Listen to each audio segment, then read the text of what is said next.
আসসালামু আলাইকুম, সবাই কেমন আছেন? আশা করি সবাই অনেক ভালো আছেন। আপনাদেরকে বিডি নাসির ভাই ফেসবুক পেজ এবং ইউটিউব চ্যানেলের নতুন আরও একটি ভিডিও দেখার আমন্ত্রণ জানিয়ে আজকের ভিডিওটি শুরু করতেছি। বিশেষ করে যারা দেশ এবং প্রবাস থেকে দেখতেছেন তারা অনেকটাই খুশি হবেন, কারণ আমাদের দেশ আগের থেকে অনেকটাই কিন্তু উন্নত হয়েছে। তো এক দিক দিয়ে উন্নত হয়েছে, অন্য দিক দিয়ে কিন্তু মানুষের পকেট কিন্তু খালি হচ্ছে।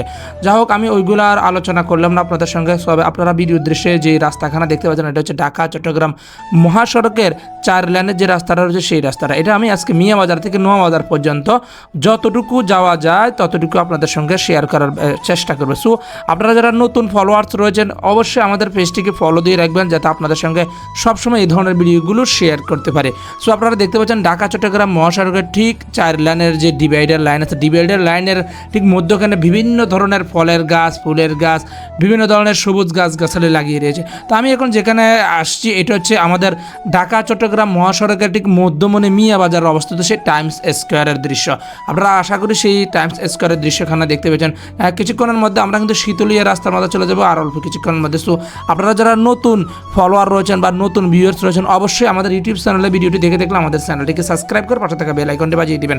আপনারা যখন পাশে থাকা বেল আইকনটি বাজিয়ে দেন তখন কিন্তু আমি যখনই ভিডিওগুলো আপলোড করি তখনই কিন্তু আপনাদের কাছে সবার আগে কিন্তু পৌঁছে যায়।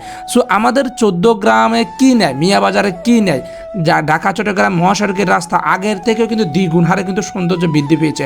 সো আপনারা রাস্তার দুধারের যে প্রাকৃতিক দৃশ্যখানা রয়েছে সবগুলো দেখে কিন্তু বুঝতে পারতেছেন আমি আজকে মিয়া বাজার থেকে নোয়া বাজার পর্যন্ত সব দৃশ্য কিন্তু আপনাদের সঙ্গে শেয়ার করবো। সো আপনাদেরকেও একটা কথা মনে রাখতে হবে, আপনাদের জন্য আমি অনেক কষ্ট করে ভিডিওগুলো তৈরি করি। সো আপনারা আমার এই ভিডিওটা অবশ্যই আপনাদের ফেসবুকের টাইমলাইনে শেয়ার করে দেবেন। আপনাদের সঙ্গে যতজন বন্ধু রয়েছে প্রত্যেক বন্ধুর জন্য আপনার একটিমাত্র শেয়ারের মাধ্যমে যেন আজকের এই স্পেশাল ভিডিওটি দেখতে পারে।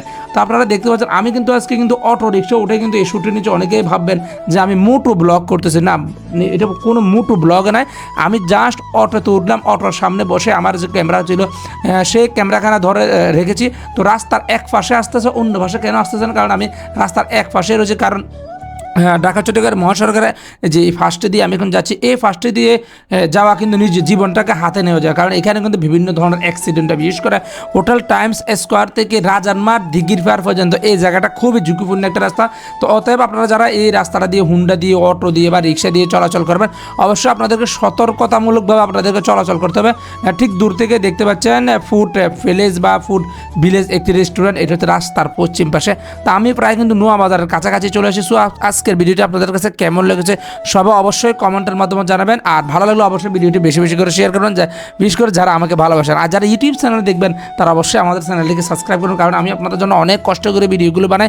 আপনারা যখন একটি শেয়ার, একটি লাইক, একটি সুন্দর করে ভিডিও সম্পর্কিত কমেন্ট করেন তখন কিন্তু আমার এই কষ্টটা কিন্তু লাঘব হয়ে যায়। আশা করি আজকের ভিডিওটা আগের থেকেও বেশি আপনারা শেয়ার করবেন। সো দেখা হচ্ছে পরবর্তী কোনো ভিডিওতে। সে পর্যন্ত আপনারা বিডি নাসির ভাইয়ের সঙ্গে থাকুন। আল্লাহ।